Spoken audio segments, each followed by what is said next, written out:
Hello, everybody, and welcome to a holiday edition, almost, of our weekly series with Dr. David Schwartz, director of the Center for Gaming Research at UNLV, writer for Forbes, multiple-time author. How are you, Dr. Dave? Doing good. How are you? I'm doing great. And in the holiday season, what better topic to talk about than sin? So, Yeah. tell us about your most recent Forbes article. Well, it's based on a WalletHub study that ranked every city or every big city in the United States by who was most sinful, and it's no big surprise that Las Vegas was at the top of the list. By a pretty substantial margin, I must say. Yeah, it's interesting how that went. Yeah, so for people that haven't, you guys should definitely check out Dr. Dave's article on Forbes.com. I've said before, it's like Google, how I do it is just Google Forbes Dr. David or Forbes David Schwartz, and then you could subscribe on there so you get notified when every new article from Dr. Dave comes out. But all right, so it's a methodology where they combine several different sin uh, types of sins based on the seven deadly sins, right? Well, why don't you talk to us a little bit about the methodology, and then we can talk about how far and away Vegas was in front of the rest of the country. Yeah, so the seven deadly sins, there's seven of them, and they pretty much use those here. You had jealousy, anger and hatred, which was one, laziness, vanity, lust, greed, and then instead of gluttony, they had excesses and vices, because I guess gluttony is not sinful enough by itself. So what they did is they found a couple of metrics for each of these that they used to pretty much determine which city is the most sinful. So for example, for vanity, they looked at things like the number of tanning salons per capita. And that was a tie between ironically enough, these are all cities, four of the top five cities or cities with a lot of sunshine. Tie for first was Las Vegas, Scottsdale, Arizona, and San Diego, California. LA came in fourth, and Pittsburgh came in fifth. So that's very surprising. As far as other ones that are interesting are laziness. For example, one of the markers they used was the percentage of adults not exercising, and Laredo, Texas, Gulfport, Mississippi, Hialeah, Florida, Jackson, Mississippi, and Newark, New Jersey were top on that list.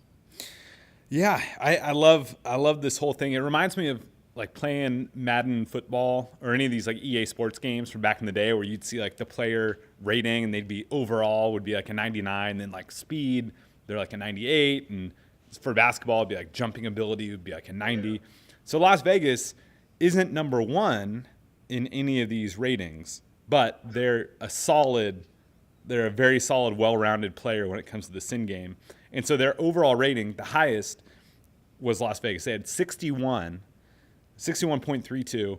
Los Angeles was second with 55, and then New York 52, and then Houston 52. So it's like Vegas is far out and away number one. Los Angeles is a little bit, a solid number two, and then everything is clumped together for this overall Vice index. So way to go, Las Vegas, really setting yourself apart. Yeah. What's interesting though is the way if you look at it. So Houston, for example, was fourth, and they finished in the top 10 only in two of the areas, which I find really interesting. Basically, they finished really high for lust and kind of high for vanity, and everything else, they weren't even in the top 40. You're right. So Yeah, it's a pretty interesting methodology. I'll say that. it is. So Vegas, I guess the furthest down was number 35 for the jealousy rank. Vegas, Yeah. yeah. So, which is high. I mean, there's like 200 cities on this list, so Vegas is still relatively high on jealousy rank. But out of their many sinful qualities, jealousy is the least strong.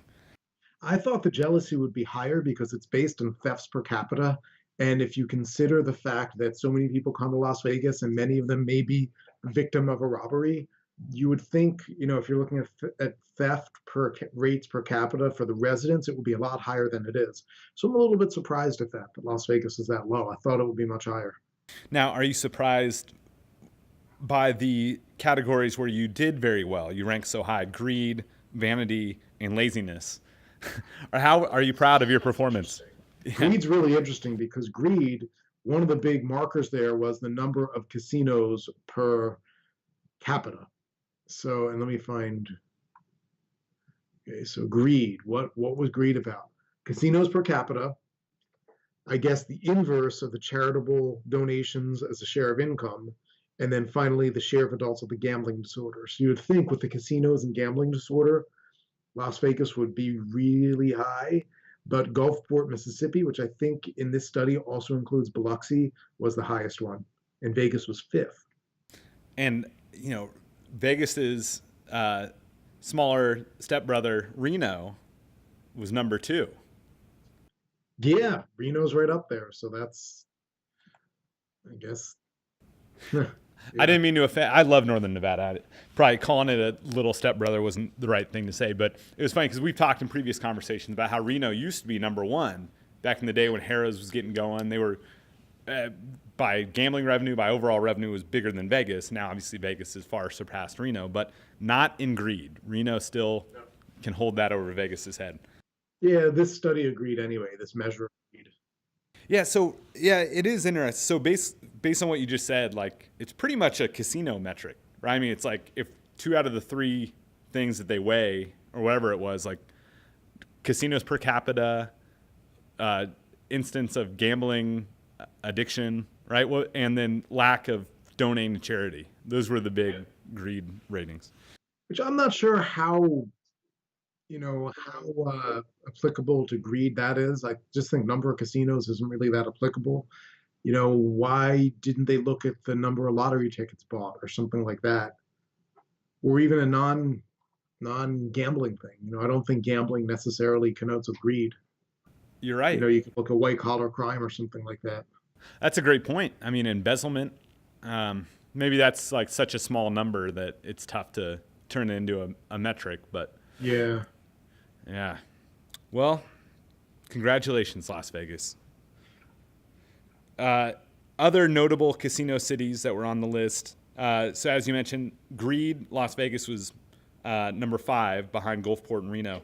But on the overall metrics of most sinful cities, New Orleans. Honestly, I was expecting New Orleans to be a little bit higher on the list, number 19. Yeah, me too. Bourbon Street and all that, you figure it'd be a lot higher. Yeah, because if I think about like most sinful cities, I would think of like the list would almost mirror like bachelor party destinations, right? Like, and Las Vegas is way up there. New Orleans is like a hot spot. I mean, Lake Tahoe, I think it's a popular destination, but I wouldn't think of it as a sinful city like the other ones. Let's see. All right, so going through the list, we got L.A., New York, Houston, Texas. That's higher on the sin rating than I expected. What about you? Yeah, that is pretty high, and I think it was mostly due to the high lust ranking. That was number 2 for the list. So yeah, there you go. I love every time it sounds funny just saying scientifically, like, they did pretty high on the lust rating, which probably improved their. St. Louis, another one I wouldn't think of as sinful city. They're number 5. Oh, yeah. They were number 1 for anger and for excesses and other vices. Oh yeah, anger and hatred. So, yeah, they were big. Okay, yeah. So they dominated. They really did well in anger and hatred. So good job, St. Louis. Atlanta, I think they're rising through the ranks of like good bachelor party destinations. But Miami, Florida, that's another one where I expected to be in the top 5, top 3. They're number 7. Philadelphia, Chicago. Oh, Dallas. There we go, number 13. Yeah, number 13 there. All right, URCompt's hometown. We're our highest. Also very high for lust. What's that? Yeah, we're number 7. Also very high for lust, yeah. We're number 7 for lust. And I guess I could see that. When I drive home, I pass like 5 billboards for gentlemen's clubs. So it definitely feels more lusty than San Francisco or the Bay Area where I grew up. So excellent. Well, that's very exciting. I'm glad. How did you decide to write about this? That was just an interesting study, and Las Vegas is Sin City, so I thought it'll be interesting to look at what was behind the study and kind of connect it to what I know about Las Vegas and what's been going on there. I loved at the end how you called Las Vegas like you expanded on the name Sin City. You're like, it's not just Sin City; it's a all-you-can-eat buffet of sins. Yeah, because basically they don't have any one thing they're not leading the country, but you don't have as much of a selection that you do in Vegas and other places. I think it's a perfect way to put it. Because if you want hatred and anger, you're going to St. Louis, right? But if you want to just sample all the vices, come to Las Vegas. A little bit of greed, a little bit of lust, a little bit of Yeah, hatred and anger. Got it all. exactly. Exactly. Now, what else? So we talked before we started rolling about kind of exciting new developments in Vegas and the casino world.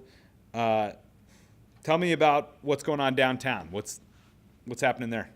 Well, the big news is that Derek Stevens and his brother Greg are going to be making an announcement about the name of the property at 18 Fremont in January.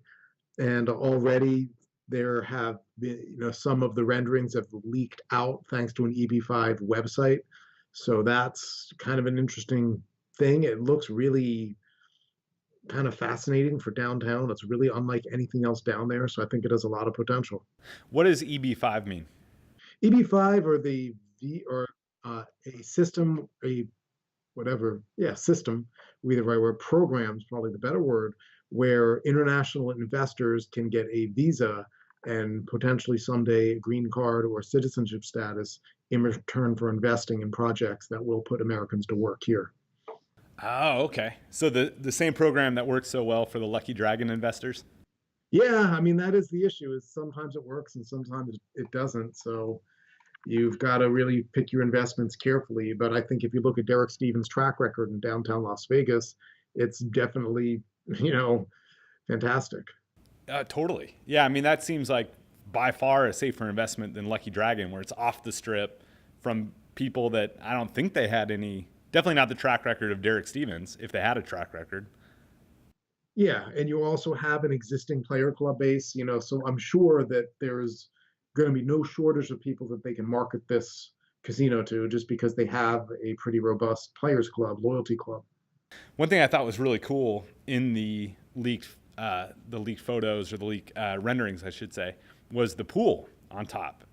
And I saw something at it may have been Vital Vegas, may have been another Twitter account where it had it said it was positioned to capture the absolute most sunlight throughout the day. Like somehow they positioned the pool, to make it perfect. Because that is kind of a bummer in some Las Vegas pools. I want to say maybe it was a Venetian, where it's like you get about 2 hours of direct sunlight, but then there's just towers all around you, and then you're just in the shade. And I think that shows a really intelligent design where I think most people who want to build a casino look at all the stuff that directly makes revenue first, and then they'll just throw the pool wherever it goes. I think here, you've got Derek and the people around him are looking at the customer experience first.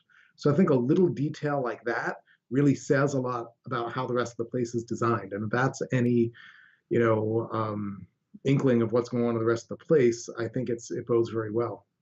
Very cool. And do you remember what's the timeline right now for when 18 Fremont is going to be built? I'm not sure, but they are going to be doing the announcement in January. I think January 10th, somewhere in that range. So that is definitely happening. Very cool. And so that joins Resorts World, which is, by all accounts, like starting to speed up their construction process. The Drew is, I'm not sure if there's much movement going on there, right? The former Fountain Blue site. Yeah, I don't know. And then, is that it? Like on the strip, it's Resort World. Oh, and I guess SLS is doing a lot of. Yeah, they would definitely have some big moves underfoot there. I don't know. I don't think they have announced the new name, but last I heard it was Grand Sahara Resort. Yeah, That makes sense. because Well, they own the Grand Sierra Resort. So last time I went to, I was in Reno and I was up in Tahoe for Thanksgiving, and we stopped at GSR to visit an old friend who's working there, and the property is gorgeous. I was blown away by like how nice GSR Reno is. So it definitely, I think, bodes well for the SLS. That the same owner that invested so much, had such just like a clean, high quality property, is taking over SLS. I think it's very good sign. Yeah, it is. That's a great property, and I think they'll be doing the same thing down here. What's interesting about that guy, Maruel, I say his name wrong all the time. Marullo. Was it? Marullo. Marullo. He also owns radio stations and TV networks in Southern California, which obviously is going to help marketing his resort in Las Vegas. I think so. Yeah. Yeah, I think you got a lot of potential there for sure. Very cool. Well, anything else, Dr. Dave? That's pretty much it. I think we covered everything. All right. Well, thank you so much, sir, and we'll talk to you next week. Awesome. Talk to you then. All right. See ya.